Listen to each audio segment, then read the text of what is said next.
joining our Raleigh Transit Authority meeting today, Thursday, May 13th. Just going to read a quick preamble from our governor. In 2020, Governor Cooper and the North Carolina General Assembly authorized municipalities to hold remote virtual meetings in response to the COVID-19 pandemic to address public safety and the need for social distancing. In accordance with the state law, the Raleigh Transit Authority has been holding its meetings remotely and open for public viewing. These meetings will continue to be remote and virtual in nature until further notice. I will go ahead and do a quick roll. Our roll will be called. Please say aye when you hear your name. Nathan Spencer. Aye. Karen Ringe.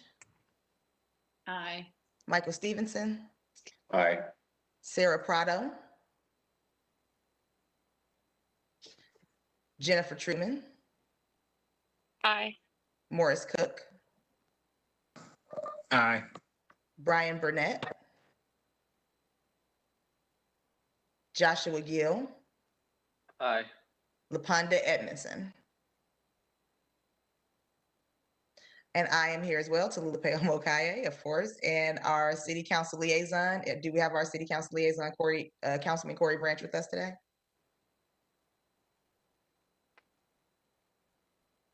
Okay. Well, if we're ready, we're going to jump straight into our agenda. I know we have a couple addition items that David and I spoke about in our agenda today. Madam Chair, I'll be glad to announce those, or you can, however you'd like to proceed. First, we'll just do a quick approval of the minutes. Does anybody want to approve the minutes for our April meeting? This is Nathan Spencer. I'll make a motion. All right, thank you, Nathan. Is it seconded? I'll second Michael Stevenson. All right, it's been moved and properly seconded. I'll do a really quick roll call. Please say aye if you agree to approve, or nay if otherwise. Nathan Spencer. Aye. Karen Ringe. Aye. Michael Stevenson. Aye. Jennifer Truman. Aye. Morris Cook. Aye. Joshua Gill. Aye. And I, Tolupe Omokaye as well. All right, and David, do you want to just give us a quick brief understanding of our two additional items to our agenda today? Yes, Madam Chair. So staff is requesting the add of two information items today. One is a brief overview of our public transportation agency safety plan. That is a federally required document that we prepare, and it actually is used along with our asset management plan to help us define goals and benchmarks. So I'll have a very brief presentation today, and then staff will actually send you a link to that document following this meeting. But we wanted to at least explain what the purpose and need of the document was before we sent it out. And that way you can review that, and we will be bringing that back to the Finance and Policy Committee in June, and then the full board in June for adoption if you so All right, thank you, David. And I'm sorry. Oh, no, go ahead, I'm sorry. I was just going to say, and the second item is we do have TransDev, Mr. Byron Bryant is here today, our general manager, and he did want to provide some information in regards to the letter that staff sent out. So I think everyone did receive the letter that staff sent out from the North Carolina Transit Workers Association or organization. And so he does wish to respond to that. So with that, I would just request that we refer those to an appropriate place on the agenda. And David, it's Michael Stevenson. May I ask a question? Yes, sir. Well, Madam Chair. Oh, pardon me. Yes, please. Oh, Michael Stevenson. I don't recall seeing that letter distributed. Where did it come from? If I'm not mistaken, I transmitted that myself, but I can certainly check my emails. I'll do an email search. Okay, thank you. He emailed it. Okay, I'll look for it. Thank you. Thank you. I think with those two items, and I know that we're coming close to our public comment section, so I'm thinking because of the federal regulations and the NCTWA information all kind of fall under policy and finance for those additions and updates. Would anybody be opposed to us moving the policy and finance committee meeting, committee report up, switching place with route committee, moving the policy and finance committee meeting up to the front? Well, actually, Madam Chair, I was actually going to ask if marketing could go first because I'm not feeling very well and I didn't really want to wait till the very end of the meeting. Okay, that works. Do you have do you have a long meeting, a long report for marketing? Well, there are 3 items, 2 of which are quick, but Andrea was going to share, which I know you're going to want to see, images of the advertising campaign that was on hold for the past 14 months that we're going to restart. And particularly since we have new board members, we really wanted people to see what the staff is planning for really getting it. You'll learn more, but anyhow, that's going on too. Okay, well, I'm actually okay with us moving the marketing committee meeting up front. And then we can do our public comments. Once you all wrap up, it seems like we might be right around or maybe a little past public comment section. So then we can kind of slide into that. We do have 2 public comments. We'll put looks like you sent me Miss Henry was a person who has a comment. Is that correct, David? Miss Helen. Helen, I'm sorry. Helen Tart. Yes, Right. I'm sorry. Never mind me. So maybe we can move Miss Helen Tart to the first person. Dwight Spencer can be the second person that speaks during public comment. We can then move from public comment into the policy and finance portion, since some of that was sent to the policy and finance committee, and then go to route last. Does anybody have a problem with us kind of maybe doing a little restructuring with the agenda today, just so we can have a little better flow of our conversation? No problem. All right, so then let's start with marketing committee.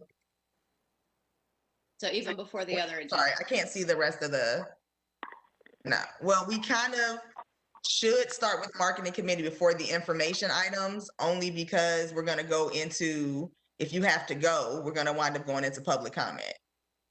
Okay. Well, I can say a little longer than that, but because I did want to, since I requested the presentation on Russ Bus, I definitely wanted to hear that. So, but in any event, Andrea, are you good with moving those slides up? Yes, we can do that. And I quickly want to mention that Lawrence Carter has called into the meeting. All right. Well, anyhow, my name is Karen Ringe. I'm chair of the marketing committee. And at our meeting this week, we got great reports from staff. First and foremost, everyone on the board should know that currently we are undergoing a virtual open house for bus rapid transit.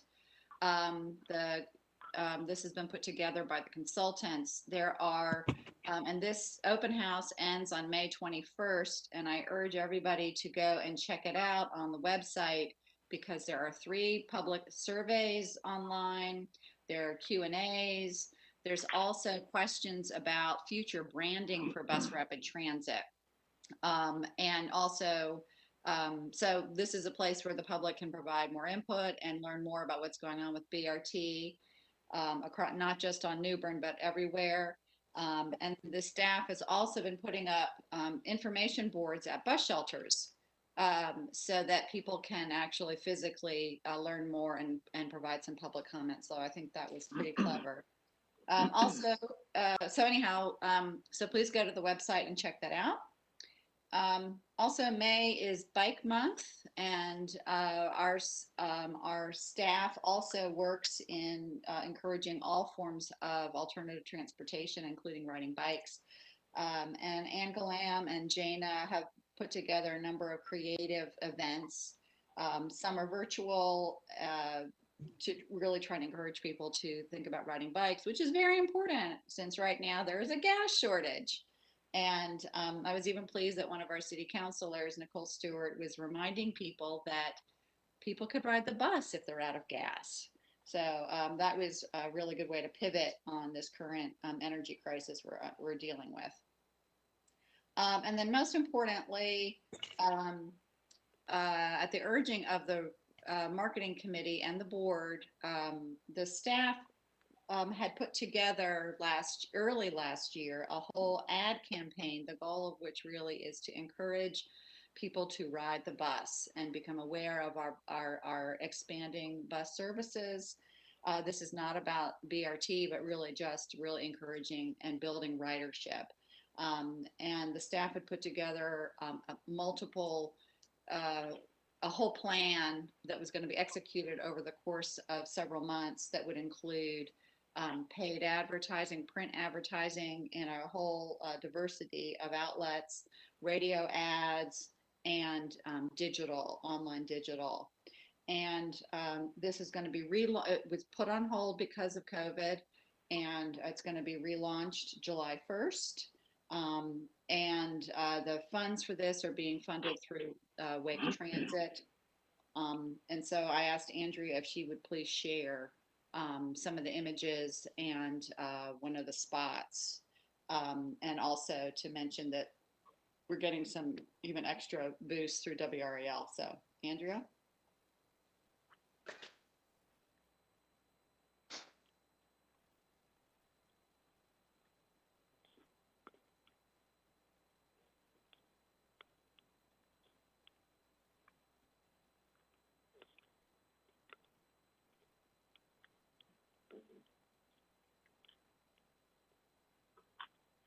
Okay, thank you, Karen. This is Andrea Epstein with the Transit Division. So Karen covered most of this, but I'll go quickly through the campaign. So we're relaunching what we put on hold due to COVID.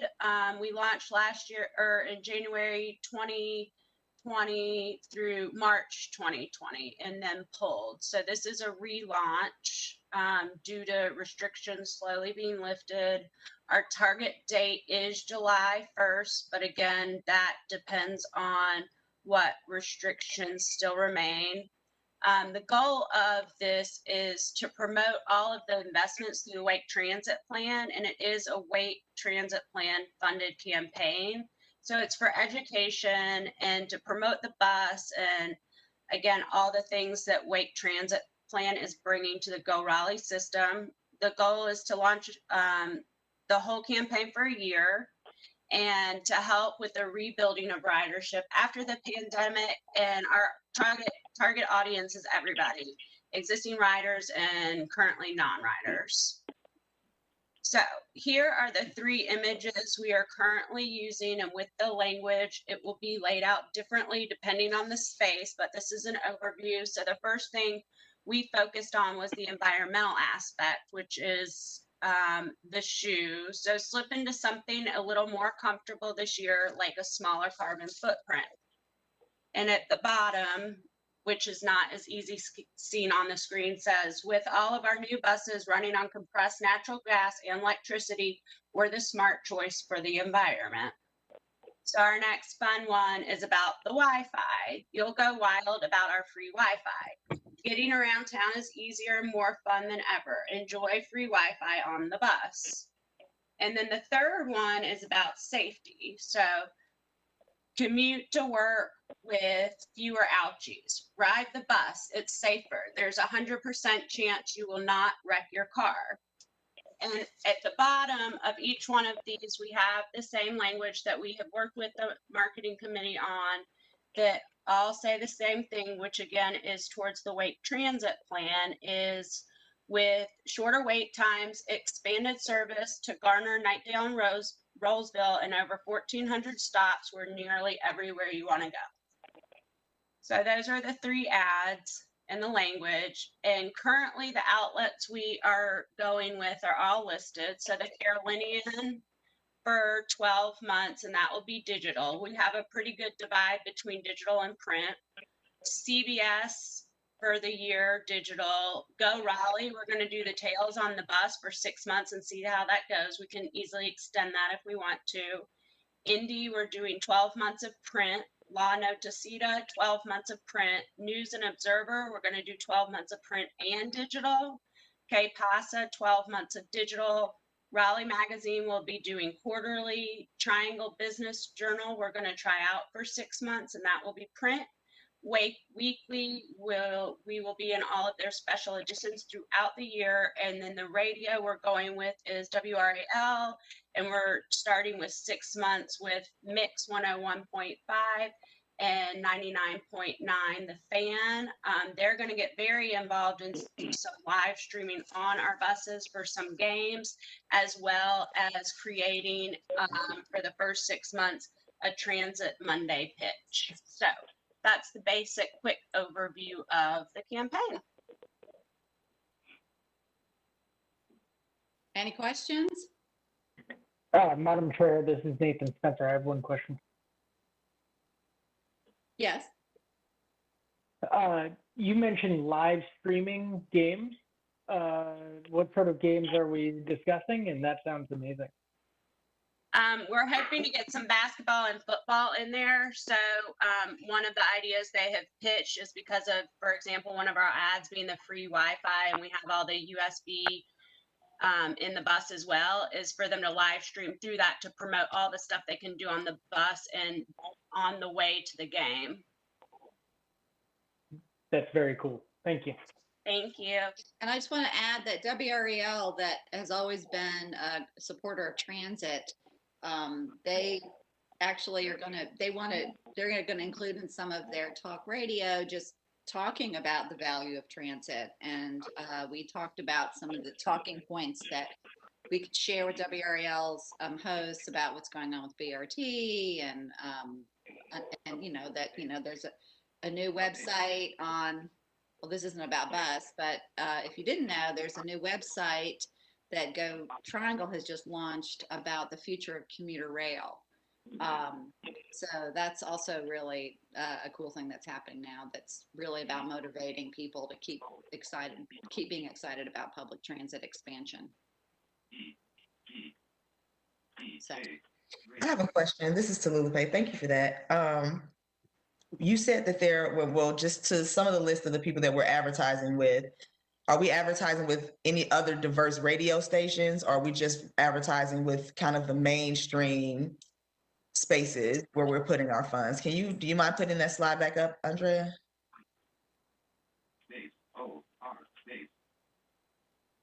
I know that we're using a diverse amount of outlets, but I'm wondering if we're using those outlets, being diverse in those outlets as well, if that makes sense. So we're using Go Raleigh, Indy, La Natica. Is that Que Pasa? Are those two Latino publications? yes, they are. Okay, I see we're using Raleigh. And the Carolinian is an African-American publication. I'm familiar with that one. Are we using Radio One also as far as the radio publication? It has like a large reach. That's also a diverse outlet. I see we have one and, 3 kind of diverse opportunities, but we know that there's a lot more to that, even in print or radio. So if we're really trying to reach a wide base of audience, maybe we should spread some of that to reach out to other Latino radio stations instead of just print. Latino radio stations and other Black radio stations instead of just print. Because we're using, as far as the mainstream, we're kind of covering all our bases. We got radio, we got TV, we have all of that. But when it comes to actually reaching our minority populations, we're relying on print media. And we know that print media isn't the main way that people stay informed anymore, right? Andrea, do you have any thoughts on that? And also, yeah, we'll look and see what other outlets would be good. I do just want to point out we're not doing any TV for anyone. We are doing both digital and print the only radio we have is at the bottom, so I'll look into more radio. Okay. And when you're saying digital, are you meaning that they're going to be put on their social media, their website, digital just in that way? Or are we doing anything that, because if the only one we're doing is maybe, if the only radio station we're doing is WRL, then I definitely think that we should possibly reach out to Radio One and a popular Latino radio station, especially with our ridership. And if we're doing a lot of, and I know it looks like mostly print, is there a reason why we chose more print media than digital media? And is there a reason why we chose the specific types of digital media that we're using? Yes, this was initially even smaller group of people because our target was new ridership, not current ridership. Given the current situation and wanting to bring all riders back and getting new riders, we have again added a lot of sources, but initially again we were solely targeting folks that have never gotten on the bus, not familiar with the assets, and that's why I tried to put some cool, fun, like did you know sorts of things.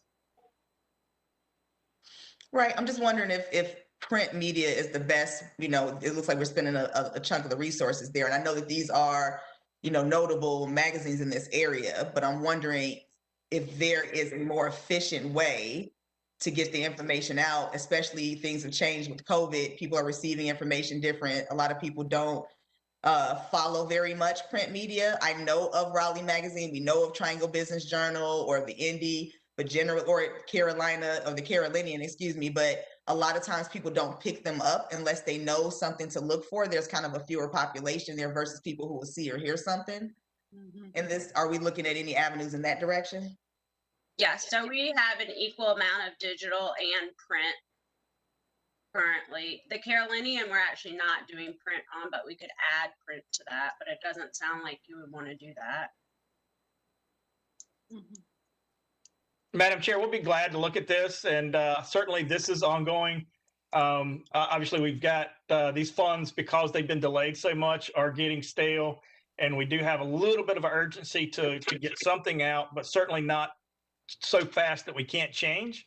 But what we can do is, make sure that we're moving forward at a reasonable pace, but also bring back some more suggestions to the marketing committee and get some ideas from them. And then we can also report back next month on maybe some tweaks to what we've done, taking in the advice that we've gotten today. Right. The reason why I'm bringing this up also is I know that we have a team that we're working with to get information out down the New Bern Avenue corridor, and they've been reaching out to a diverse group of people. So I would assume since we're paying them, they should also know a diverse way for us to reach out outside of just print and digital media to figure out how we can get information to our current and new ridership, right? I think those are some good points to Lulape. I'm not an expert in where things are right now in terms of who's getting their media from what, but I hear you. I was the only one at the marketing committee this month, so these are good. This is good information and good recommendations. So I do agree with David. We need to go ahead and get things bought in terms of slots. And I think you're right about looking into some more diverse radio. I think that's a good idea. But also we are trying to bring in new writers as well. So there's some reasons why some of those media outlets were selected. I'm sure. So, yeah. What stations do we have those info boards at? Do we know, or is there a list of which stations that have those boards and maybe what routes they're predominantly on? Yeah, we can. So we have the boards at a number of locations at shelters and major transit stops. I don't have that list with me currently, but we can send that to the board following the meeting. Okay, perfect. Thank you. That was all my questions. Thank y'all for entertaining. Any other questions? I just had a quick question. I was thinking of it because of one of the ads mentioned kind of the safety of riding the bus compared to driving your car. But obviously in light of COVID, like safety and some other concepts have a different meaning to us than they might have a year ago when we first designed these. And I was just curious if you guys considered, or if there's budget for kind of a post-COVID rewrite of the copy, or maybe an additional image or something that addresses like getting back on the bus specifically after COVID. Jen, thank you for that helpful comment. I'd be happy to look at that and give some examples and get something designed. My thought of that is I don't want COVID tied to the bus, so we actually tried to stay away from COVID discussion or imaging. If that was my thought, but I'm happy to pull some stuff together. I wonder if we, for the safety ads, we could take a look again at the written text to see if that could be altered.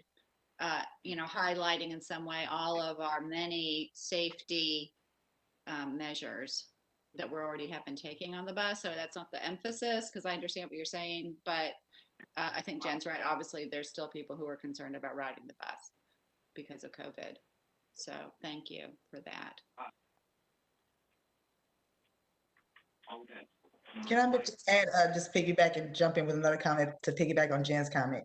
I think that kind of as for us to think about, we've done a lot of work pre-COVID. A lot of it was frozen. A lot of the movement that we're doing now is picking up where we left off, but we are kind of in a new normal. And it is going to be worth it for us to acknowledge that in some way. It doesn't mean that we have to harp on it or drag it, you know what I'm saying, along with us. But there is going to be some measure where we may need to rethink some of the things we were going to do a year ago. They may not, they may not be as, they may be a little bit more obsolete this year with times changing, if that makes sense. So, some of the ads, I'm not saying the ads are obsolete. I'm just saying going forward, even how we reach out to people, we may need to reconsider how we do that versus kind of doing the status quo that we were doing, before COVID and waiting for it to kind of go back to that, to Jen's point.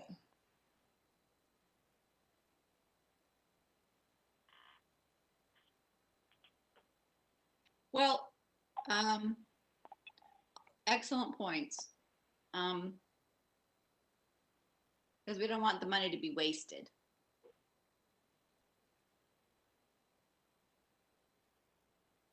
I also think, at this time, perhaps the most relevant message really is about climate change. Of all the messages that, in terms of what's happening in the world, conversations that are going on, in a bigger way, and even just the current gas crisis. Wondering if even that message could be the first one that we, do the ads for. If there's a way to manage that, and look at a possible, maybe we need to take another look at the one about the safety. Is that? And I'm not thinking 100% clearly right now.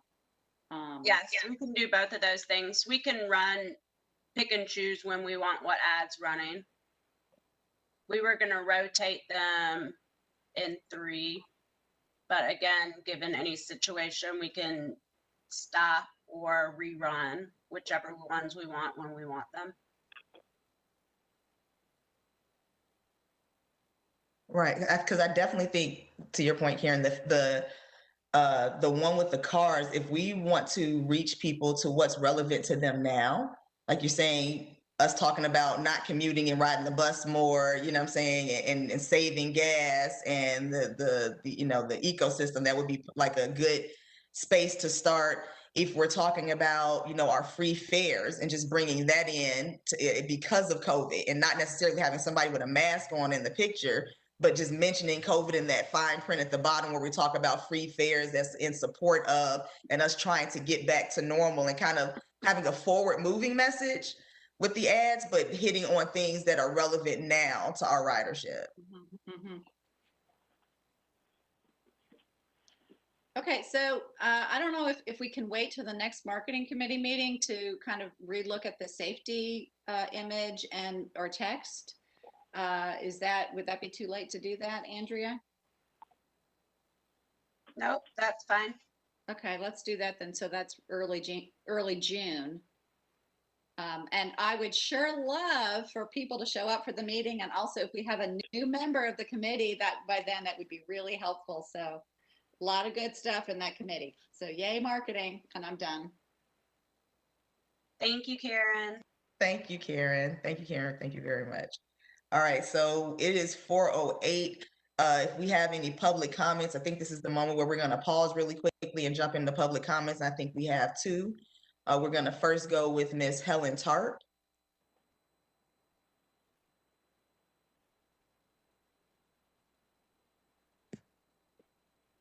If she's here. She is. I'm sorry. I need to stop. This is Andrea Epstein. I need to stop sharing my screen in order to bring up callers. Okay.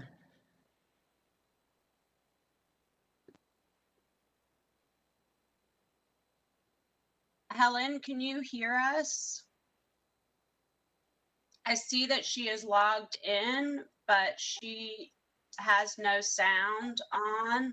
I don't know if she's just viewing and not on the call.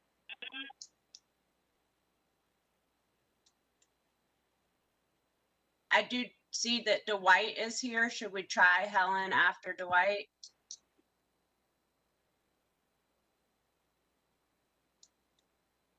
You're on mute. Sorry about that. Yes, since we can't get this help, let's just move on with Dwight, and hopefully we can get her in. Okay, thank Okay. you. Can you Hi, hear me? Dwight. Can you hear us, Dwight? Yes, I can. Okay, thank you.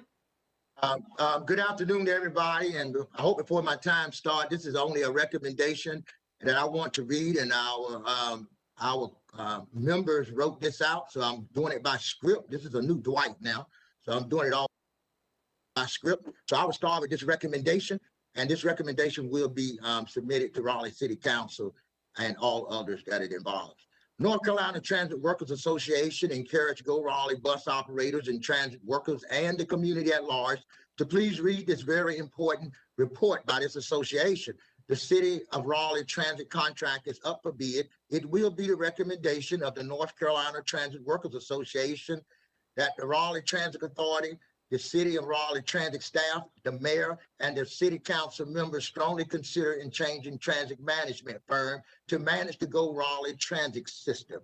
After you read this report, you would understand why it's time for a change. North Carolina Transit Workers Association will be making this recommendation to the Raleigh Transit Authority on today, May 13th, at its monthly meeting. Raleigh Transit need a management firm that will not only be a management contractor, but to become a transit partner to help enhance the City of Raleigh transit as we move in the direction of regional transit, maybe within the next 5 years or so.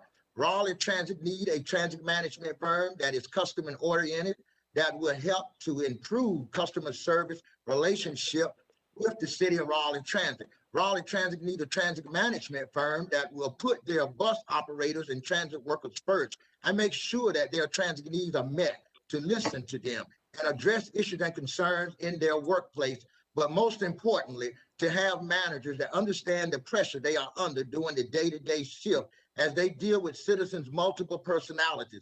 The bus operators and behind-the-scene transit workers are the City of Raleigh transit ambassadors, and bus operators face is the first face that the City of Raleigh transit, the first face of City of Raleigh transit. When visitors from around the country or the world, when they use our professional transit service. Lastly, the question is, Transdev management and its managers ready to move with the new direction of Raleigh Transit and become a transit partner to help the city of Raleigh Transit continue to enhance the service that is provided for the citizens of Raleigh and Wake County? The answer to that question is no. Transdev management have had more than enough opportunities to correct the many problems they have with their transit employees and to help Raleigh Transit staff improve customer service relationship and to use their professional transit expertise to help enhance our transit system. After 19 plus years of transit management for the City of Raleigh Transit, North Carolina Transit Workers Association asks now that the City of Raleigh make the bold step like Greensboro Transit did after 19 years of Transdev management service and make the change. We hope that cities don't put a low dollar figure over the professional transit needs of the city of Raleigh, citizens, and Wake County, and to allow the bus operators and transit workers that serve Go Raleigh Transit System to begin a new professional journey with a new transit management firm. Please visit our website, nctwaassociation.org, to read this report in its entirety and see the attachment letters from Go Raleigh bus operators and transit workers. Their names have been sealed and protected by this association. See photos of the safety manager, Morris Cook, that violated a serious gun control and lethal weapon company policy by the city of Raleigh and Transdev management, as well as the managers who ignored Mr. Cook's violation. Again, we ask you, the city, the Raleigh Transit Authority members of the city of Raleigh Transit staff, the mayor, and the city council members to strongly consider breaking ties with Transdev Transit Management Firm. It's time for a change. This recommendation is submitted by the North Carolina Transit Workers Association with the approval of the Executive Board of Directors, state executive officers, and executive staff. And present with me today is the president of the North Carolina Transit Workers Association, Mr. Herbert Chambers. And I want to say thank you, and we are ready and willing to work with Raleigh City Transit to move this transit system forward. We are anticipating a good working relationship with city transit staff. Thank you so much for allowing us to be a part of this meeting and present this recommendation. Thank you for that, Dwight. You definitely kept that concise. Thank you very much, sir.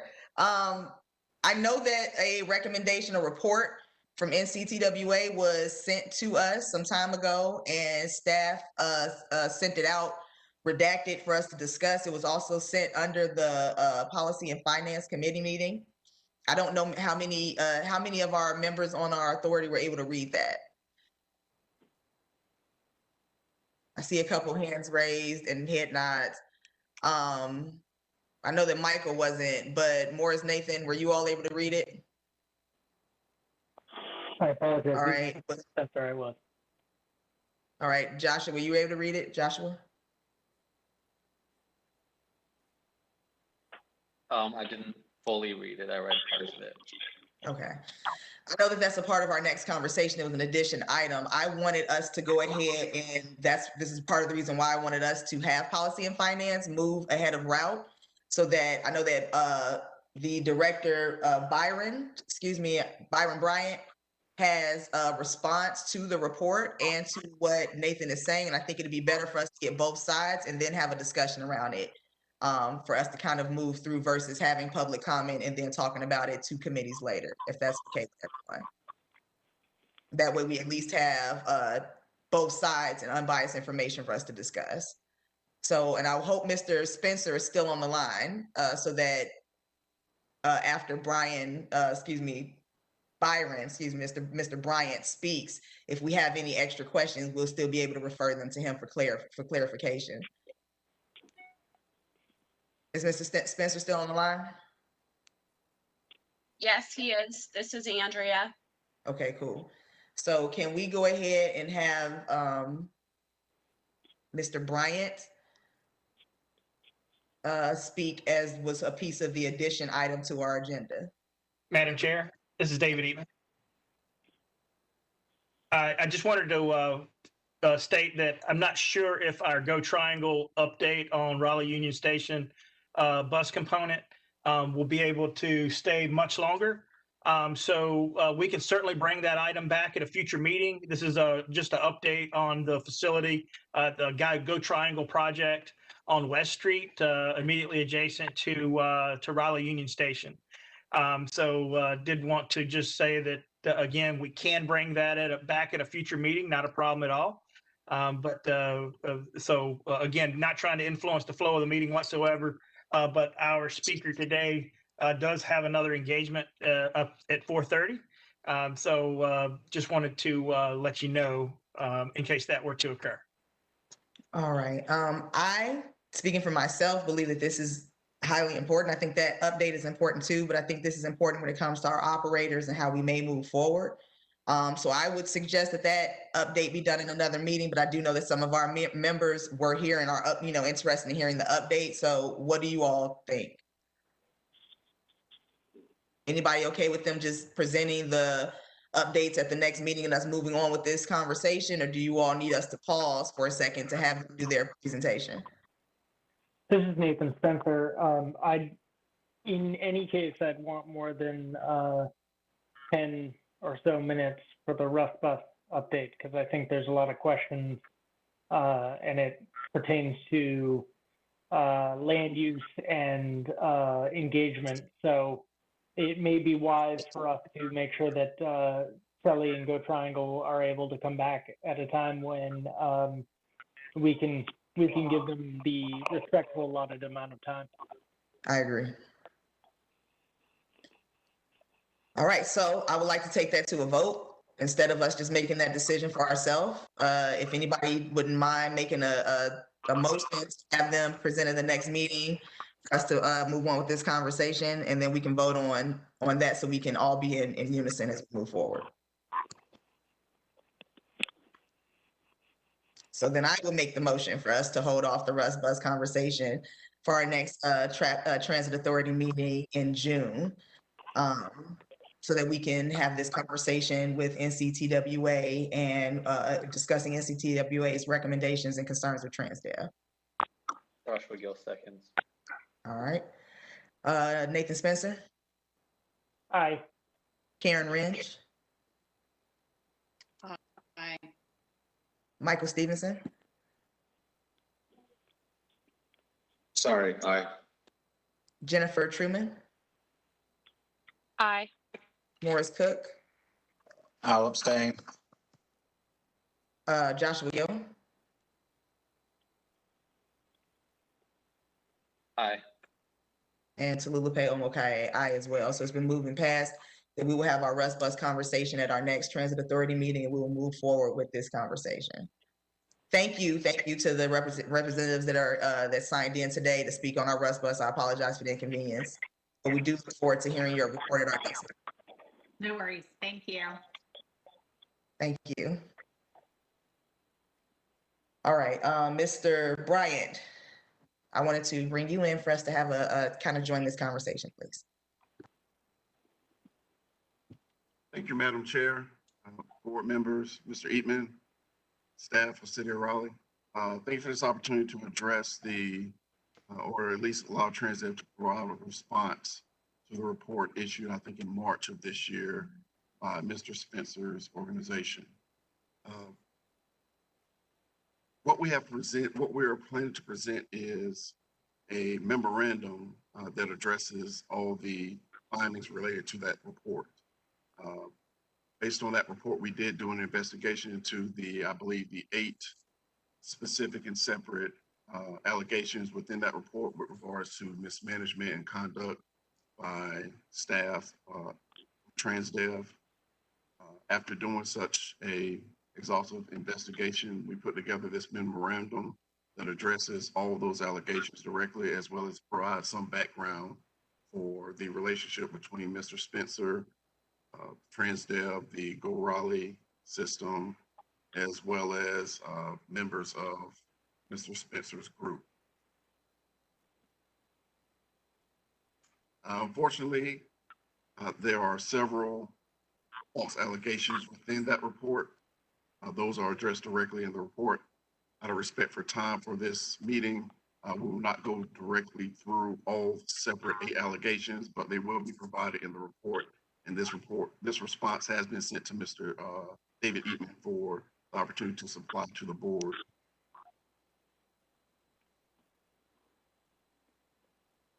In addition to false allegations, there is several instances of reported information with regard to private information, employee information that was within that report. Those things have been removed from our response.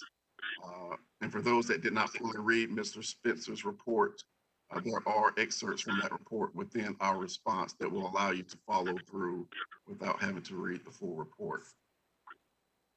In conclusion, based on all the evidence that was collected in our investigation, Mr. Spencer appears to have a long-term obsession with TransDev even prior to the current local management, and has used at various points influence and sometimes physical means to intimidate and harass TransDev employees.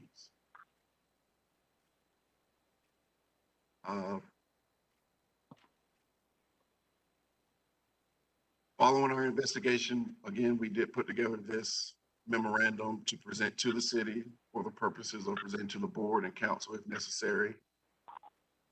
If I think you made the comment that you may have questions from the board members, Madam Chair, and I'm willing to address any of those at this time based on their reading of the report delivered by Mr. Spencer's group, NCTWA.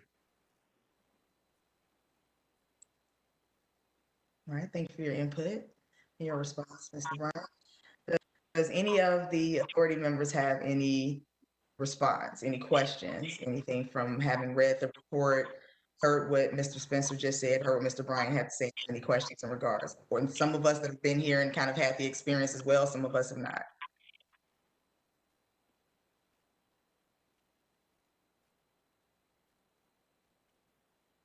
Madam Chair, it's Michael Stevenson. I've searched all my email accounts, and for some reason I have not received that. So unfortunately, I haven't had an opportunity to review the report, and therefore I don't have any questions or comments, but I do look forward to getting it and reviewing it. All right, thank you, Michael. Anybody else? I do have a question. Is when the representative from the North Carolina Transit Workers Association mentioned hiring a new company, were they providing an alternative company to TransDev, or are they just recommending that we find a different? If Dwight is still here, can he, Andrea, can you facilitate him being able to answer that question? Can y'all hear me? Yes. Okay. Yes, we do have an alternative for another transit, but we wanted to go to the proper bidding process. And Madam Chair, if I may add to what Mr. Bryant said, the report that we gave, this is not a Mr. Spencer report. This is an NCTWA report. And our report is very accurate. We stand behind our report, and most of everything in that report is to be held true. False allegations was brought upon me, which the case was dismissed on June the 22nd, which then it was indicted to Superior Court. I'm 60 years old. I've never had any problem with Raleigh City Transit, in which I have been a staunch supporter of this transit system from day one. Then I was able to utilize transit at my own will until 2018, when I was an activist standing up for the Go Raleigh bus operators and transit workers because of the way their management was treating them. So Mr. Bryant really came in on the tail end of this. Yes, they are going to protect their company, but this not only come from us as an association, this come from the employees. We didn't go asking for the information. This information come from us as our members. And we do have board members and officers that works for Go Raleigh and that have retired from Go Raleigh Transit. So we are more than willing to help in any way we possibly can. But I think that now it is a great time as the bid come up, I think this month or the first part of June, I think it is a great time for us to consider to move forward with a new transit service. It is that time has come. And Raleigh has a great transit plan on the table to work with all the other regional transit, and we will support Raleigh transit system in that. So I just wanted to make that clear that, again, this is not a Mr. Spencer's report.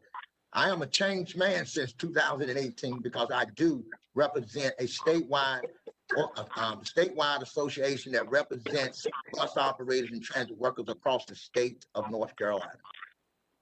And I do want to say, thank you for that.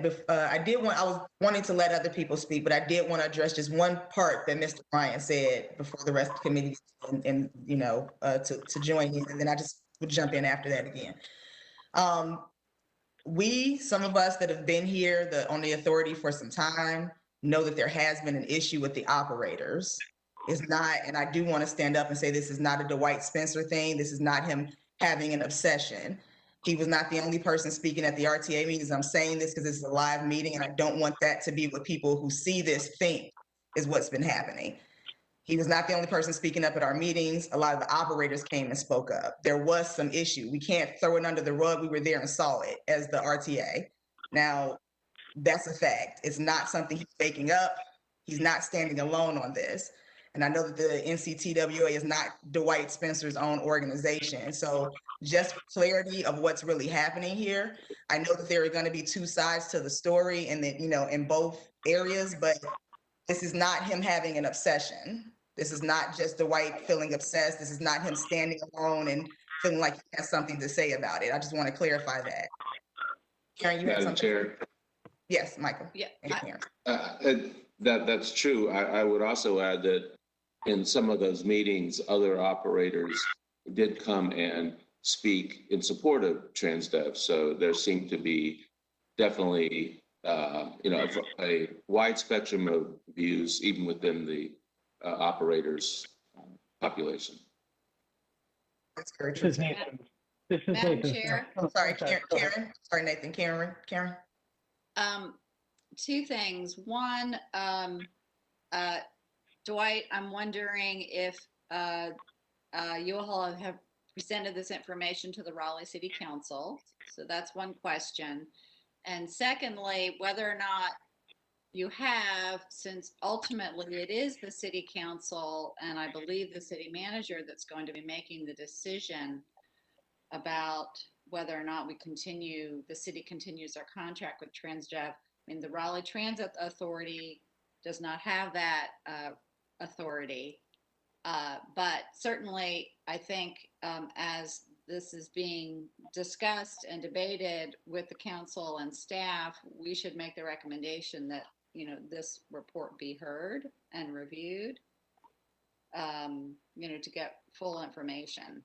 But also, Dwight, I would like to know if this has been presented to the council. Can y'all hear me? Yes. Can you hear me? We can hear you. Okay, yes, the whole full report this TransDev report has been submitted to the entire Raleigh City Council. We will be making a recommendation to the Raleigh City Council. I am very aware, and the board and the officers are aware that the ultimate choice comes through the City Council. The city manager also has a copy of this report. So yes, at the appropriate time, we will be making the recommendation that I just read to you to the Raleigh City Council. We hope and pray that they make the right decision. So I hope that answered your question. Okay, I appreciate that. And I would encourage you to do it soon.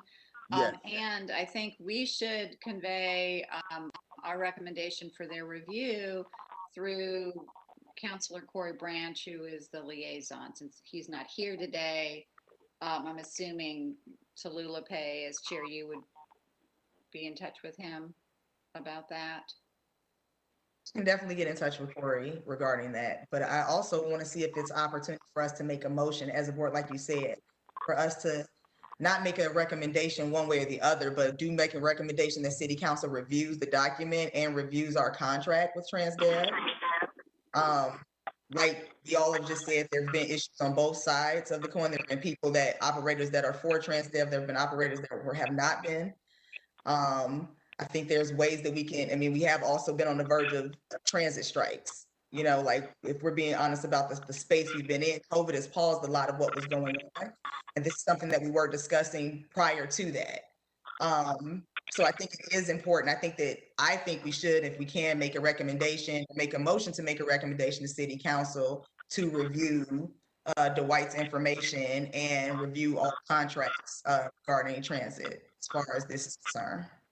Madam Chair, it's Michael Stevenson, and I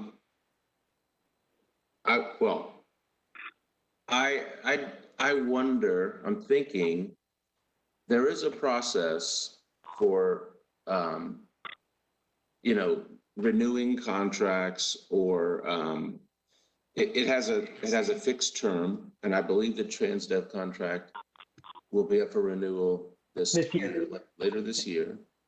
And so, I mean, there is a process for soliciting for new contracts. And I just want to be sure, and maybe we should get David's advice on this, that however it's put forth to city council, that, you know, we are not somehow circumventing that process. And I mean, if Dwight, representing his organization, wants to petition city council, I mean, I think that's great. That's perfectly fine. It's his right. I'm just not sure in terms of the process. And because financial policy does have, we do review contract renewals and solicitations. I just want to make sure we're not somehow getting mixed up in that process in a way that is, that it shouldn't be. And so, David, do you have any thoughts on that? If, Madam Chair. Yes, please, David. So I would certainly say that existing contract term ends December of, at the end of December of this calendar year. Under normal procedures, we put out our proposals 6 to 7 months in advance of contract ending. So we're coming up on that fairly quickly. We'll have more detailed information on the structure of that review, as well as the contract in June, right before it hits the street. But right now, it looks like we will have an independent review board of transit professionals across the state as we review proposals.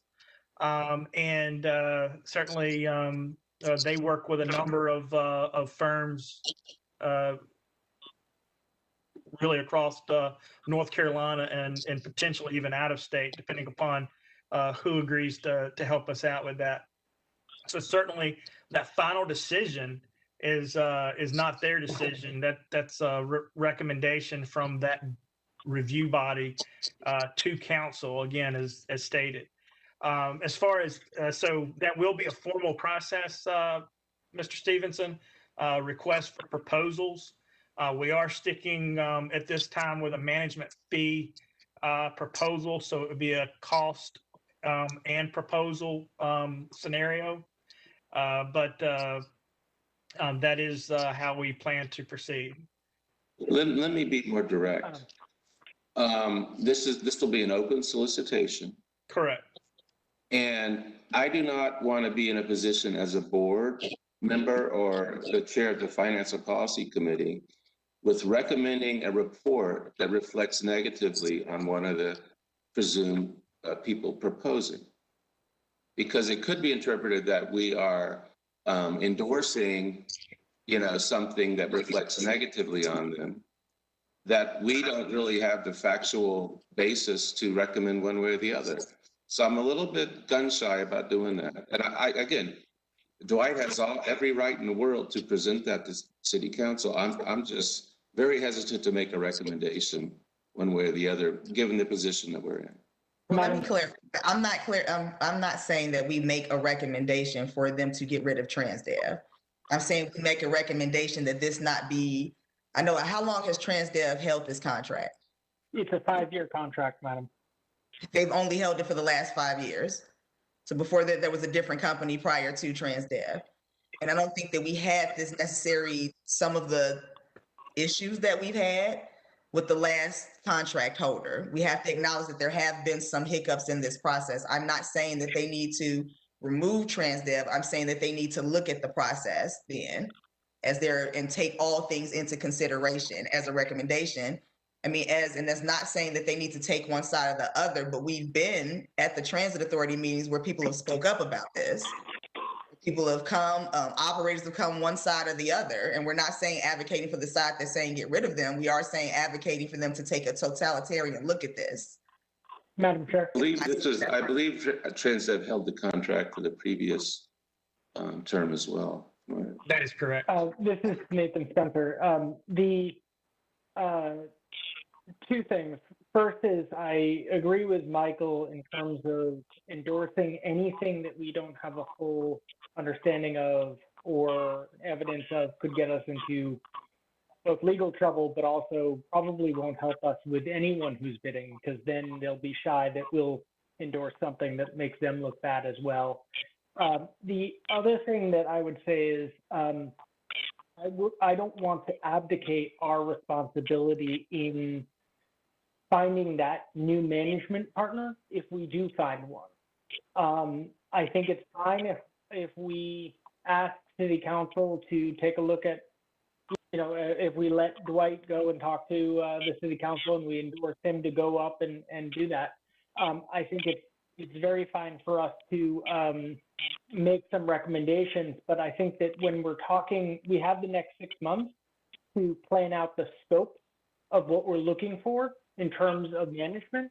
And I think that it behooves us to put together a group that involves drivers and maintenance and administrators, and as well as staff and the board, to make recommendations of what we're looking for so that we don't have the same situations that we've been seeing over the last few years.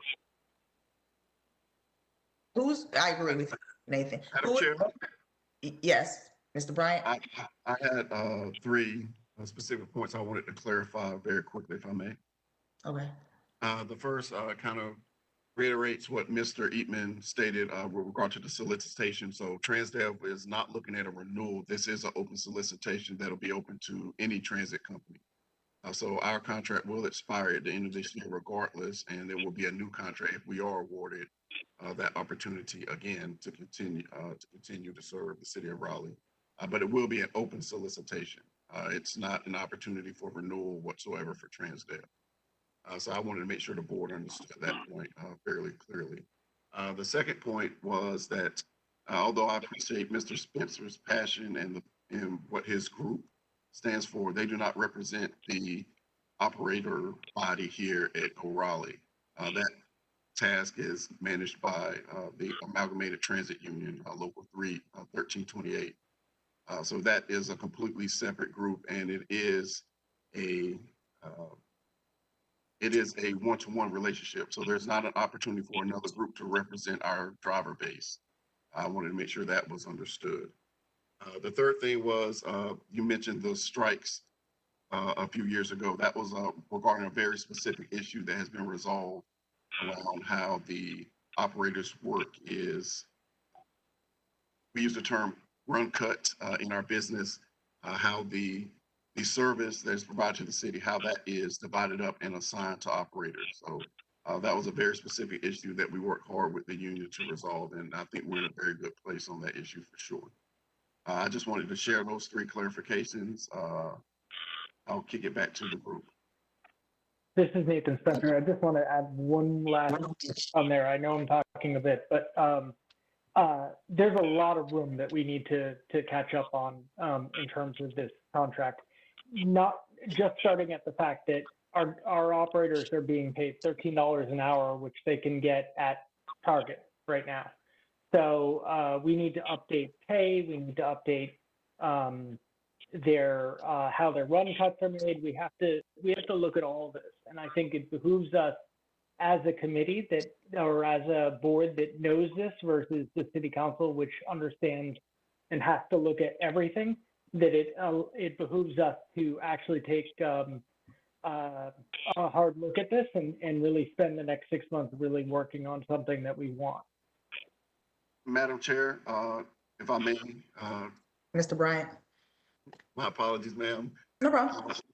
Mr. Spence, I agree with you completely. We did just recently update the pay scale for our operators. The starting pay now is $15.60 with an incremental increase after 6 months, and then each additional year after that. The top pay on this current contract will be $27.05 for an operator. Thank you. Thank you for clarifying. But I also want to remind us that, I'm sorry, who had a question? Jen Truman.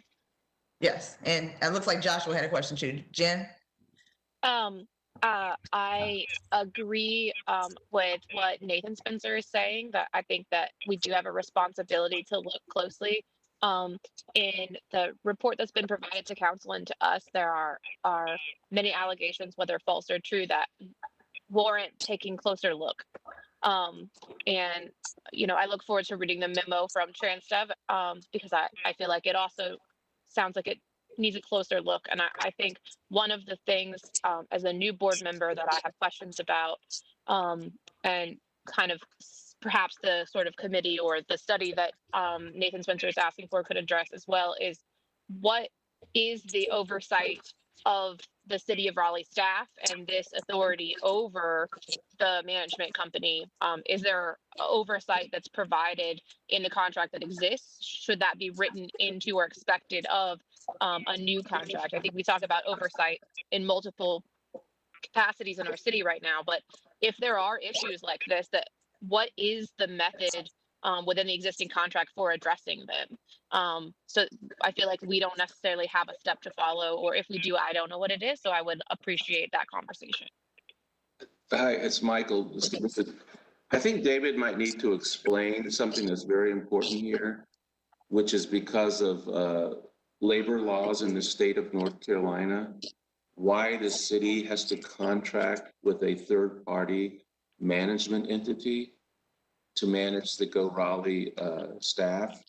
And it creates a kind of a separation between the city and the operators contractually. And so there are certain limitations that brings into the picture. David, do you want to play that out a little bit? I'll do the 90-second version of this, but be super quick. But certainly, Amalgamated Transit Union (ATU) local is at Go Raleigh. That's our fixed route operator, and they are under the ATU union. Our paratransit system, Go Raleigh Access, is under Teamsters. They have a local Teamsters that does their collective bargaining. Those two labor groups collective bargain with their management companies, as North Carolina does not recognize unions. So we as a municipality cannot bargain with a union body.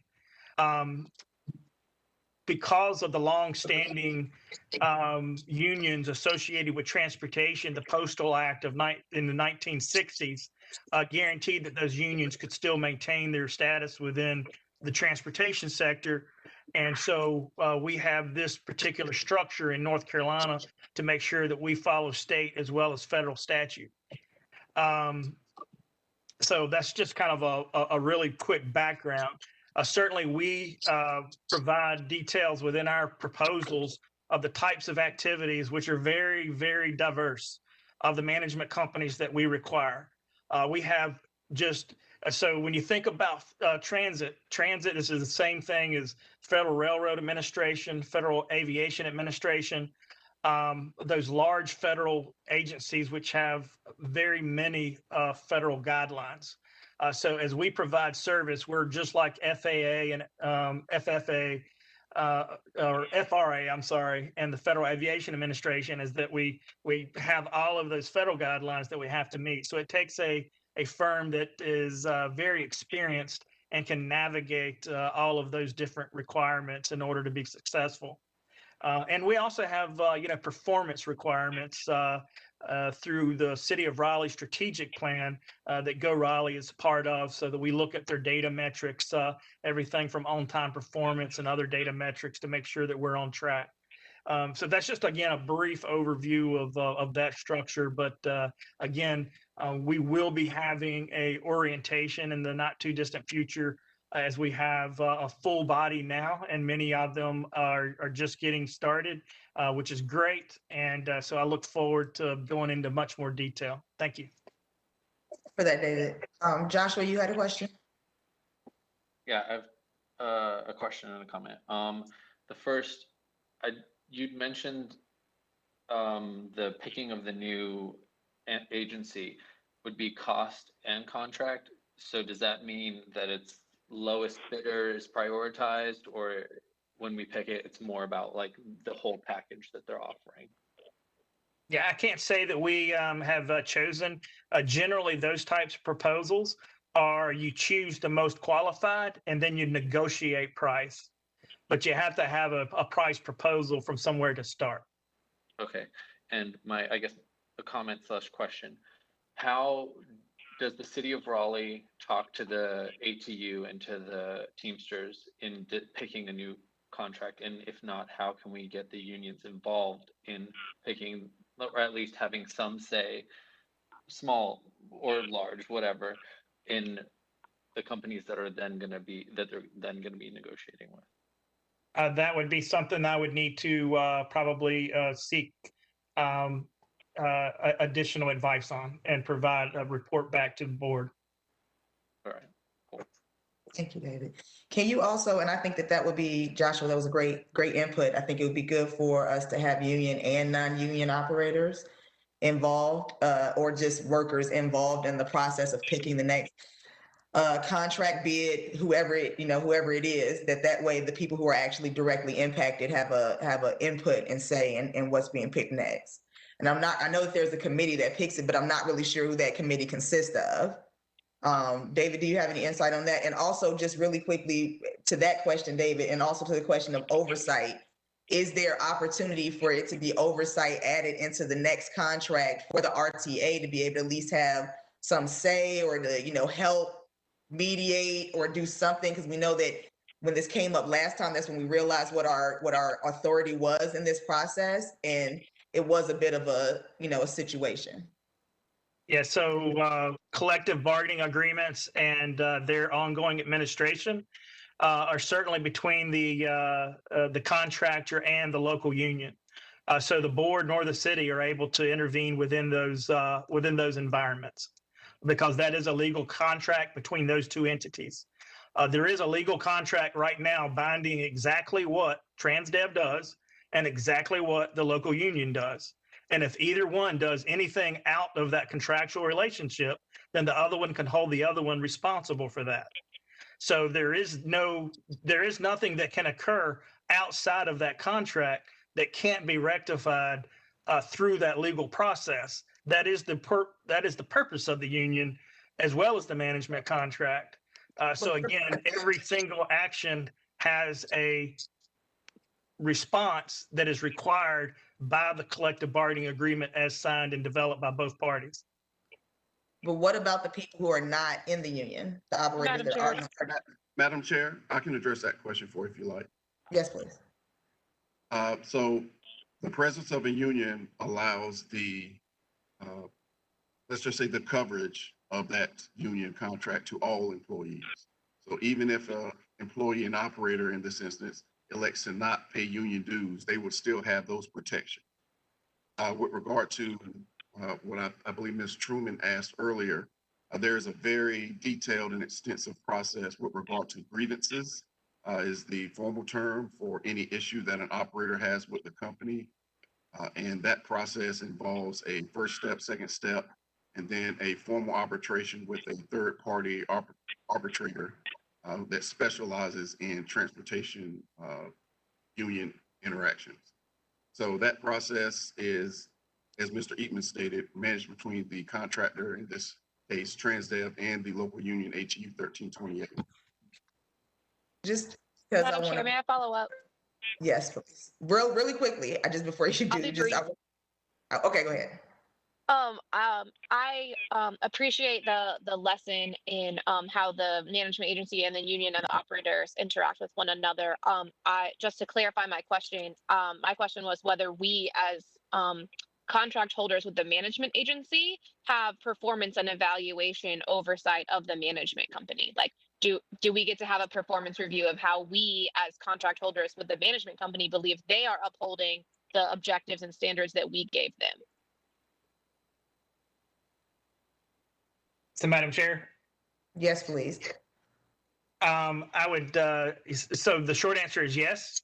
Our existing RFP and contract, which references the RFP, displays or actually names a number of key performance indicators that we require.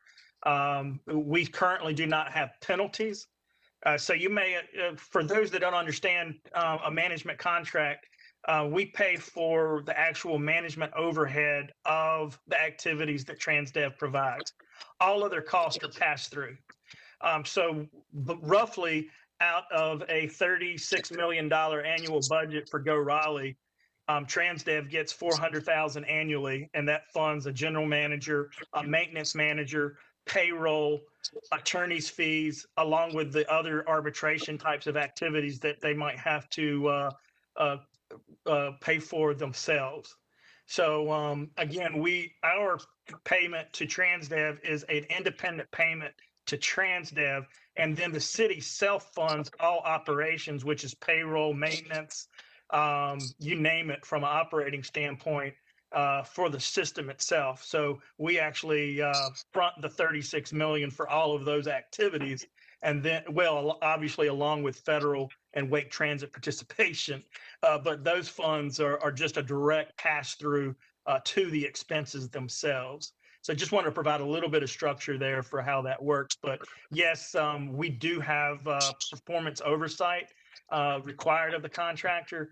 We would like to beef that up in this next RFP, and we plan to do that, and we can outline that next month. But certainly we do, as well as they have to, they're required, or not required, but they actually help transit represent key performance metrics within the strategic plan to the city of Raleigh management on a really, I think, at least every 6 months, if not quarterly. I have a question about that. When you say that all the costs aside from that 400 are passed through, Byron mentioned that the minimum wage went from $13 to $15. That's a cost that's directly covered by Raleigh. It sounds like, if I understand what you're saying correctly. So do they negotiate the contract with the union and then pass through that cost, and we just eat it regardless what happens, or like, do we have a say in that negotiation at all? So we certainly, so the short answer is that we cannot negotiate with the union. We're not legally required or eligible to do that. That is the responsibility of TransDev. TransDev does that on our behalf, but certainly TransDev has to understand the position of the city of Raleigh as it enters those negotiations. So I would just say that that's a very close relationship, but the city cannot directly negotiate with the union. Madam Chair. Really quickly, I just want to add that when we were having this issue before, this was a multi-layered issue where we started seeing divisions in our operators that were union workers versus those that were non-union workers. There started to be some trickle down and trickle up effect of some of this. It's more than just TransDev and the union, because not all the operators are in the union. So then it became operators in the union supporting something and operators that were not in the union having an issue. And then who is saying what for what reason? There were other issues that came up from that. There were people who came up and said things and reported things fearful that there would be revenge, and they were fired. And some of the reason they were fired was for some of the work that they did, but the timing of it seems a bit sketch, right? So there was a lot of layers to this issue, which is why this whole TransDev issue became such a big issue. I know that we're kind of talking very much on the line, but I'm just trying to color it in and remind us of the those who were there, and tell the ones that weren't of the full context of this. And it's not for one side or the other, but it's just so as to make sure that we don't, it was a lot of issues. It wasn't just the scheduling that happened that became an issue. We have had operators, talk about recently some of the COVID things. There's been kind of layers to this, and it's not saying that we don't need to have a group or a contract, but it is saying that we want to make sure that everybody's happy.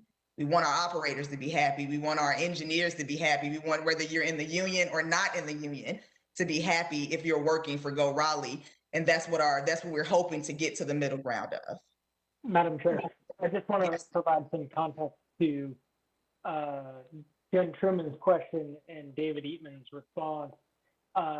During that period of time when we were brought into the conversation, part of what we learned was that while there are sort of measurements they're all based on performance measures that go to on-time performance or items like that. There wasn't a lot of there wasn't any, as we found, levers for the city to pull on the management contract if there was dissatisfaction, if people are dissatisfied. Sorry. They're what I'd like to see, and like again with the being able to put this scope together and help really direct what we get long before we're talking about which candidate is best, could be these areas where we have a little more power to say, I'm sorry, TransDev or company X, our drivers, our operators, and our maintenance people are extremely dissatisfied. We're concerned, so we're able to give you heads up that in 6 months your contract is up. 3 years before it was supposed to end. So I really think that we need to have more teeth, but also an ability to then reward as well and say, all right, if you're treating the people great and everyone is happy, then let's figure out a way to reward that. Because again, as the chair said, our operators and our engineers are our lifeline, and they're important. Thank you, Nathan. That was perfect. Is there any other input on this subject? I do think that this, especially since everybody wasn't able to read it in its totality, it's an opportunity for us to keep this under policy and finance so that we keep this in our purview and not something that we kind of talk about today and let go until it's brought back up. I think that's a great opportunity. Michael, do you mind if we keep this item in policy and finance to bring it up at the next committee meeting, just so that we're keeping this in our minds? I think we have to, especially since I haven't even had a chance to review the report or the allegations or anything. And so I'm a bit at a loss to speak intelligently to any of it. Yeah, and this also gives us an opportunity to get the memo from staff to get to us so that we can have a balanced discussion in our next meeting. Okay. So thank you, everybody. If there's no other questions on this, I do want us to move on to our route committee so we can wrap up if we can. Are there any other questions or comments? Madam Chair? Yes. I'm sorry. It's Michael. I have a time constraint. If I could give a brief report out for the Finance and Policy Committee, then I kind of need to sign off. Please do. Thank you. Sorry, I was supposed to do anything. I forgot. We were in that conversation. Yes, please. I'm sorry, Madam Chair. Did you call on me? No, I was saying that we are supposed to get into the rest of policy and finance. That we just added that item to the beginning of it, so it is policy and finance and not route. May I add some information, Madam Chair? Sure. So we have about a 60 to 90-minute agenda remaining. But what we may want to do if we're going to start losing members is prioritize. So within finance and policy, I'm just going to bring out some ideas, and certainly the board can proceed as they like.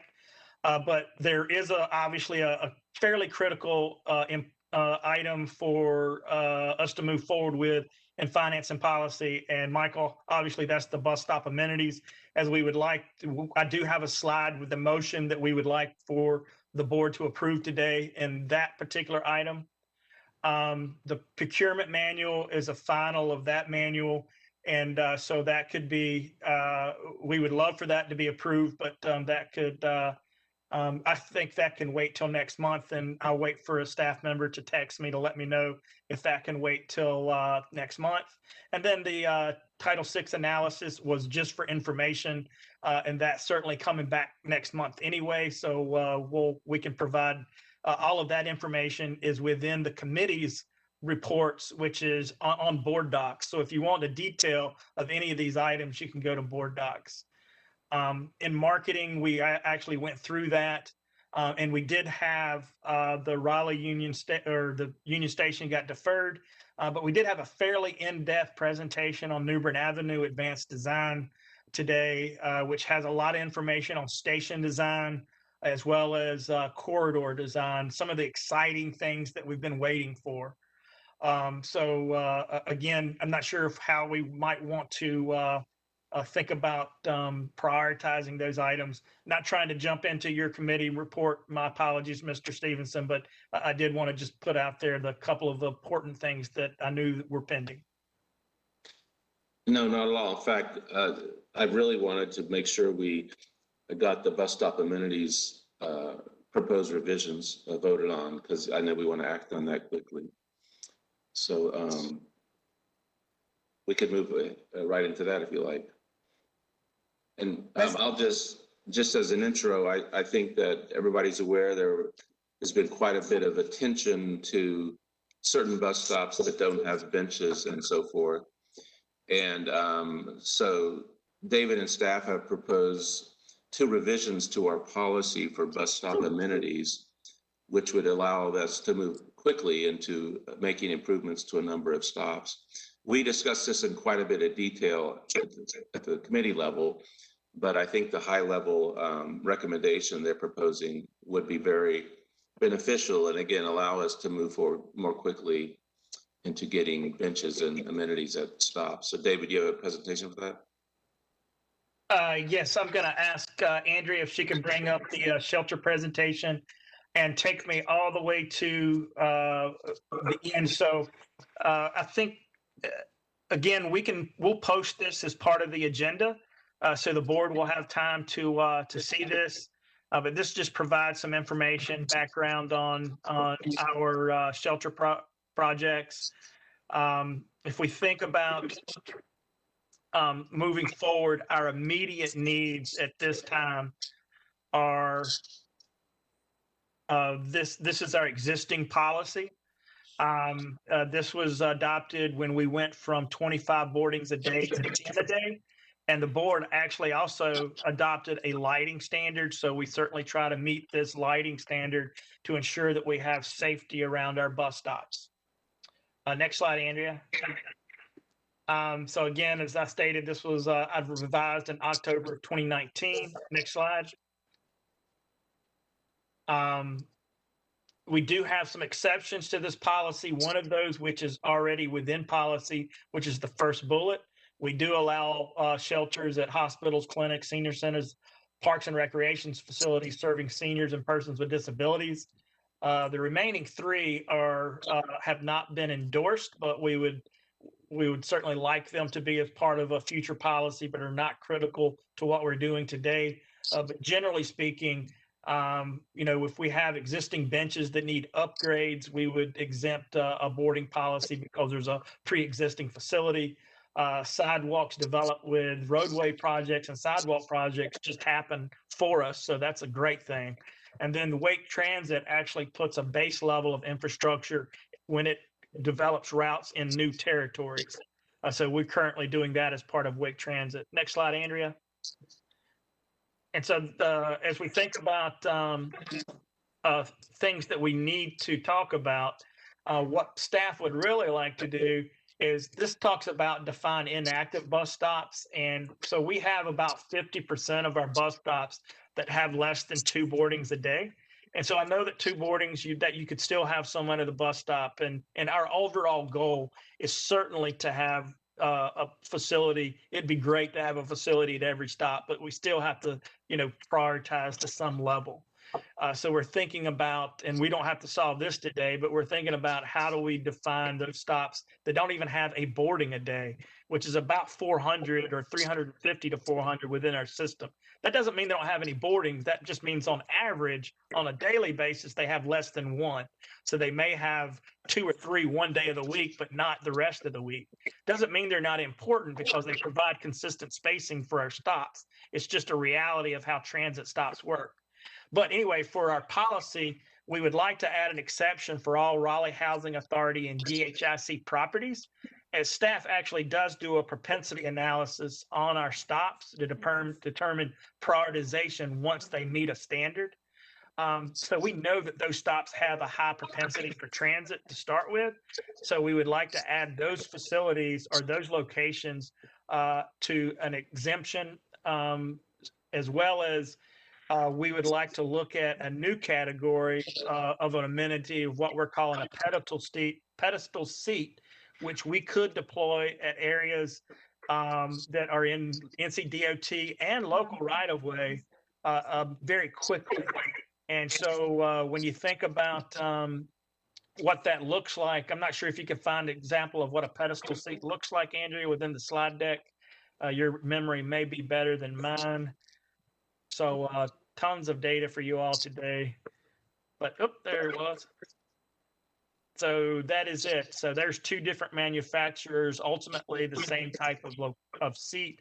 But we are talking about small ridership locations. Again, we're looking at hundreds of stops that have maybe 1 or 2 boardings a day, and some that don't even have a boarding a day. It's a few a week.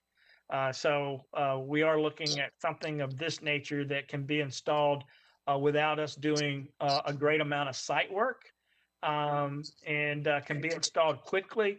And also this can be installed at locations where we're actually actively designing shelters or other infrastructure for that stop. But that takes obviously time because we have to go through a formal process. And in certain circumstances, this could be installed in the interim.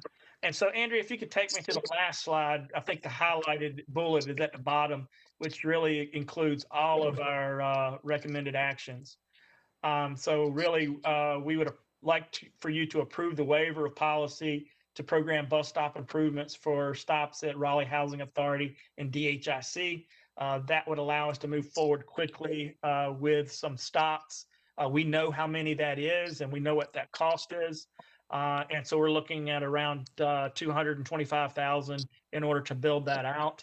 Approved pilot project of pedestal seats that I just described. We have found that we can get those into locations that don't necessarily meet that 10 boarding a day, but it could provide some base seating at locations where that we can make those work. Now, if we don't have a sidewalk at a location, then we've got something else to worry about first. Sidewalks come before bus stops, unfortunately. It's a reality. We have to have that we generally have to have that sidewalk before we can have a bus stop. If we don't have a sidewalk, then that means that we're putting an independent pad with a curb cut into the street.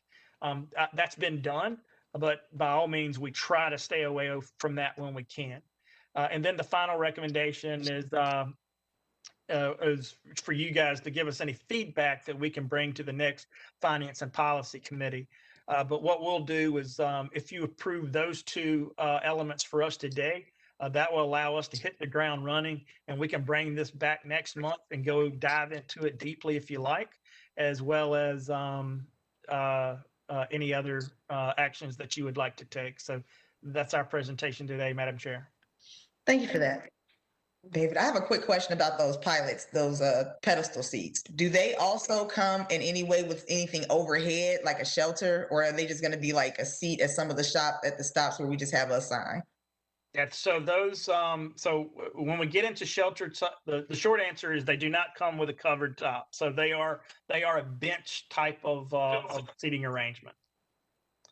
When we get into shelters or covered facilities, we start getting into true engineered and designed facilities, and that's when the requirements rise dramatically. Okay. Yeah, and Madam Chair, this is Michael. Not to get too much in the weeds, but basically, we're thinking we could bolt down these seats in multiple locations for under $1,000 a stop. Once you get into the shelters and the concrete slab and the handicap accessibility, you're talking $25,000 to $30,000. So this would be a much more cost-effective way to get a lot of seating out there for more stops quickly. All right, thank you very much. Would anybody like to make a motion to approve the waiver for policy to program bus stop improvements for bus stops in and adjacent to City of Raleigh I'll Housing make the Authority. motion. This is Nathan Spencer. I've got a question, All right, Nathan. or I guess more of a comment that I'm all for this policy, and I think that we should definitely pilot this. But I do want to stress that a lot of these bus stops are in communities that are quite used to us coming in and saying, "Here's a Band-Aid. We'll be back for to help do a permanent solution later," and never come back. So I'm concerned that without proper oversight from the board, that we could end up putting a lot of pedestal seats, promising shelters, promising stuff in the future, and never getting back to it. And I want to be sure that we are providing as much amenities as possible, because the ultimate baseline should be a shelter with every bus stop if we could. If it's worth enough for the bus to stop there, it's worth enough for us to put something over people's heads. But I understand that that's a lot of money, and it takes a long time for us to do that. But maybe as we're adopting this, that the board have some oversight on some of this so that we can keep an eye on it and keep things moving forward towards more amenities as it goes. So then it sounds like I'm hearing you say for the second one, because it sounds like we need to make two motions. One motion is going to be to approve the policy for the Raleigh Housing Authority and HDIC. The other is to approve the pilot project for the pedestal seats, correct? And if I think that then we need to make an amendment to that for it not to just approve the pilot project, but saying that we approve it with our ability to, future recommendations, as we get more information on stops, or that this is a step for us to decide that within the next however many months or years that there will be, an XYZ shelter. I think that one may need to be just amended a little bit in the motion that we choose to approve or otherwise. Madam Chair, Yes, Mike. it's Mike. I would suggest that on that item, what that really boils down to, in my view, is reviewing the policy for implementing shelters at bus stops. And so, we lowered it from 25 boardings to 10 boardings this year. And so that would be, okay, do we want to take it down to 5 boardings or 3 boardings? And then with the knowledge that, it's $25,000, $30,000 a pop. So where does the funding come from? So in my view, that would be the mechanism, and not encumber this initiative with that, because this is important to get this going quickly.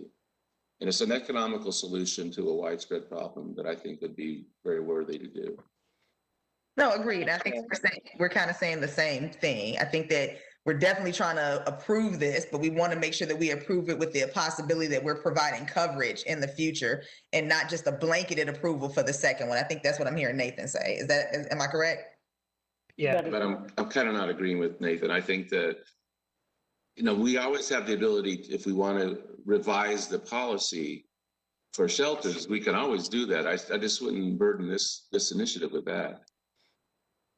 Madam Chair, if I recall from the committee presentation, there was a number of seats associated with the pilot project for the pedestal seats that staff had. So maybe it would be helpful to have that piece of information if it's readily available. As far as the proposed locations so far?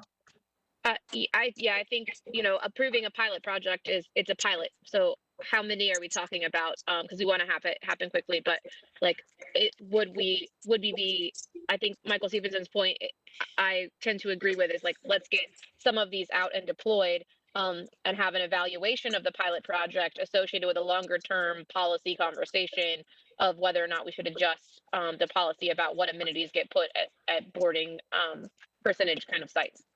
And back it up to our slide that talks about the number of, I'll tell you there. Thank you, Andrea. So this is our pilot project. This would cover all our Raleigh Housing Authority and DHIC properties, which we either enter or serve directly on the periphery. So as you can see, we're looking at 24 installations, and these would occur fairly quickly, in our opinion, with a total cost of about $225,000. So that would just get us started.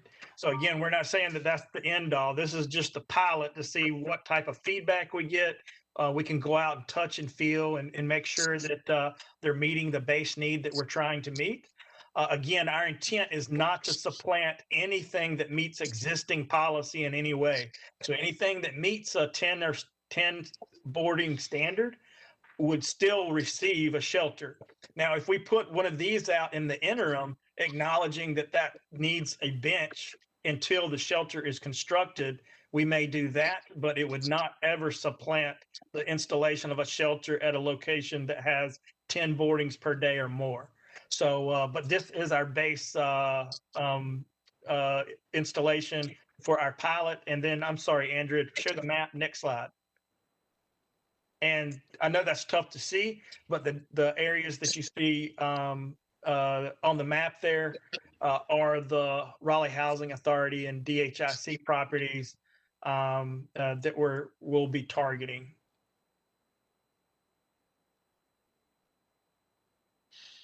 Okay, so it sounds like then we need to maybe make 3 motions. We need to decide if we're gonna make and approve the first 2 motions, and then make a motion to keep this something that we revisit, or at least make the motion that we implement oversight and I can't think of the word I'm looking for, but for us to come back to this in the future periodically to check what ridership is there and where we are on being able to then add in other shelters. Just like now, these pedestals are something new. It's a pilot. We didn't have this opportunity before. It's less than $1,000 a pop. There may be an opportunity in the future for us to, there may be opportunities in the future for us to implement some sort of inexpensive shelter, or overhead coverage option that's less than $30,000 that we can possibly come up with to complement some of these the pedestals. Does that make sense, Nathan? All right, so do we have any motions to approve one of the first two? Of the 2 actions? I can make the motion. I guess if we're doing separate, the first one for placing improvements near the Raleigh Housing Authority and DHIC housing. Joshua Gill seconds. All right, it's been moved and properly seconded. If there is no discussion, I'll go ahead and do the roll. All in favor say aye, all opposed nay. Nathan Spencer? Aye. Karen Ringe? Aye. Michael Stevenson? Aye. Jennifer Truman? Aye. Morris Cook? Aye. Joshua Gill? Aye. And I as well, Talulupe Omokai. So it's been moved and passed. For the first portion, the second, maybe get a motion on approving the pilot for the pedestal seats. I so move. All right, Okay. Stevenson. who seconded? I'm sorry. Nathan Spencer. All right, it's been moved, seconded by Nathan Spencer. We'll do the roll. All in favor, aye. All opposed, nay. Nathan Spencer? Aye. Karen Ringe? Aye. Michael Stevenson? Aye. Jennifer Truman? Aye. Morris Cook? Aye. Joshua Gill? Aye. And I as well, Talulupe Omokaye. All right, Nathan, would you like to make a motion for our future oversight and purview of the pedestals to make sure that we're giving the best shelter experience to our ridership? Yeah, I'll make a motion that the Transit Authority gets oversight with a regular update from staff on the pilot pedestal seats, as well as future options for seating and sheltering for bus stops on a regular basis. Thank you. I will second that. I'll go ahead and if there are no questions or comments, I'll jump to the roll. Please say aye in favor, nay if not. Nathan Spencer? Aye. Karen Ringe, Aye. Michael Stevenson, I'll abstain. okay, Jennifer Truman, Aye. Morris Cook, Abstain. Joshua Gill, Abstain. Tallulah Omokaye, that is I as well. So that's 1, 2, 3, 4, 5. That passes. All right. And we're going to move on to the next item of the, so are we good to move to the next item of the agenda and save the 2 policy and finance items for our next meeting? This is Michael. In my opinion, we could, they don't have the urgency of that one. So, David, if you agree, we could move on. Madam Chair, if you agree. I do. Okay. And I have to announce that I must leave. So thank you, everybody. Mr. Stevenson, it looks like we had on the last round there, it looks like we had 4 and 3 abstain. So right now, obviously that is a hung motion. So Oh, it doesn't pass with it? Sorry, we had 5. It was me, Nathan, Karen, Jennifer. Sorry, that's 4. I can't count today. yeah, so yeah, the abstains would, don't count towards a vote, and you need 5 votes to pass something. So I'm assuming that third one was actually just the do not supplant. And I just want to clarify, I'm not against the spirit of it. I just think it needs more specificity, what exactly we're asking for, because we already have authority to review those things. And so I just want to know what exactly it is we're doing that we're not already doing and staff's not already doing. So I'm not against it. I'm looking for that. And I think it could take a long time to hash out today. Okay. We'll come back around. I abstained as well because I second Michael in his sentiment. All right, we'll come back around to it. At the end of the day, we still have that opportunity to find that information as we hash out what we're really looking for when it comes to covering those Absolutely. isolated. Okay. Thank you, everybody. Thank you. Have a good day, Michael. Madam Chair, it's Karen. I need to leave. I'm just pretty wiped. Sorry. I know that we have another action item in route committee before everybody jumps off. Are we needed for that, David? It looks like, I thought it was on the agenda. It looked like that was for the same thing, but it was just under route. Okay, cool. Do we have any other pieces that we need to cover today, even from route, that can't wait till our next meeting? So we do have the obviously the BRT update. They are getting to the elements that are pretty exciting, such as station design. Many members have seen that in committee. At least 2, probably out of the 3, have seen that in some form in committee already. As well as we've been presenting to community meetings and a variety of meetings around Raleigh, which I know some of our board members have actually been in on those meetings as well. So again, that is up to the pleasure of the board.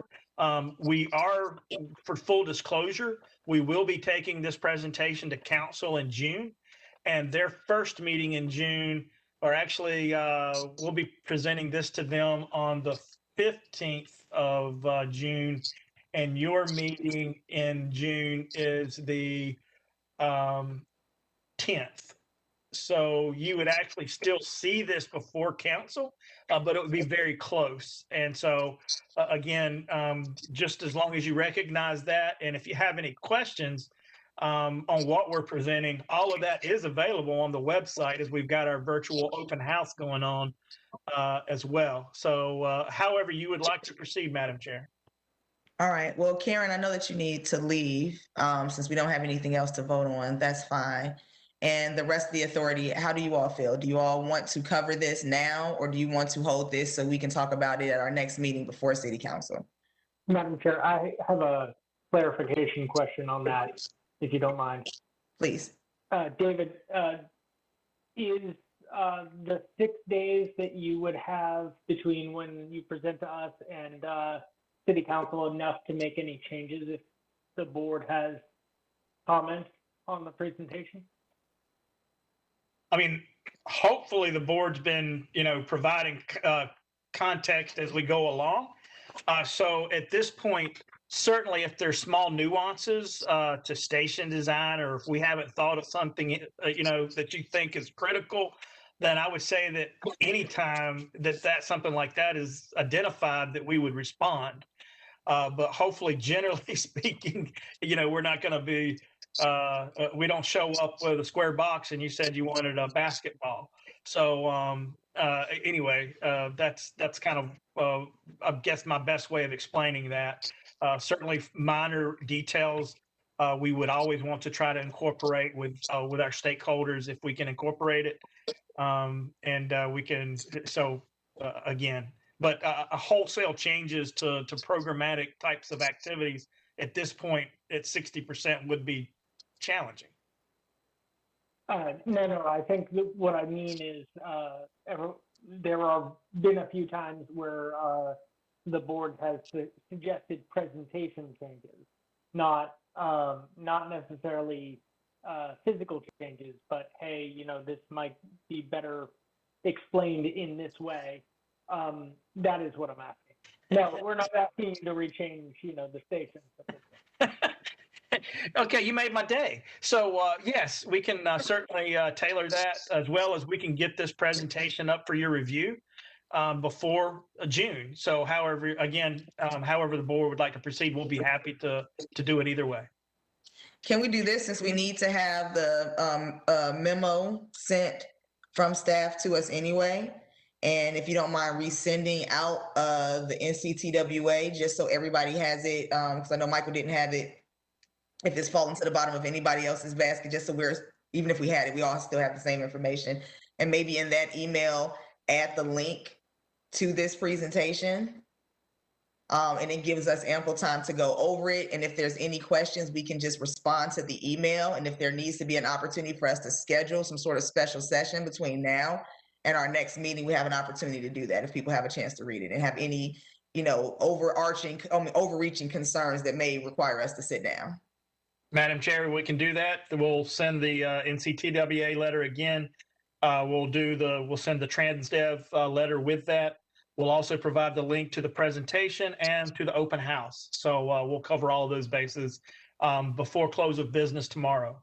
All right, perfect. And that way we have an opportunity to see it. If we need to give our own individual comments, we can do that. It could be a reply all if anybody has a question, so that anybody who has the best expertise on that answer can answer it. Fair enough. All right, so I think that brings us to the end. Is there anything else we were supposed to discuss today that we kind of need to, or is pressing for this meeting? Because it looks like we're at our 5:30 mark. I know we're a little late, so we can add another 5-6 minutes if we have to. Just in terms of route, just the board be aware that next month we'll be taking a vote on the Glenwood corridor package, and comments are rolling in. So when staff sends us comments, please read those so that you're aware of the vote on the full board meeting. Thank you. All right. Any other comments, questions, concerns? All right, well, if all hearts and minds are clear, we'll call this meeting to a close at 5:31 p.m. Thank you all for joining us. Thank you for your engagement and participation in our Raleigh Transit Authority meeting. I got a lot going on for May 13th, 2021. Thank you all. Please be safe and see you next time. Thank you. Have a great weekend. Bye. Take care.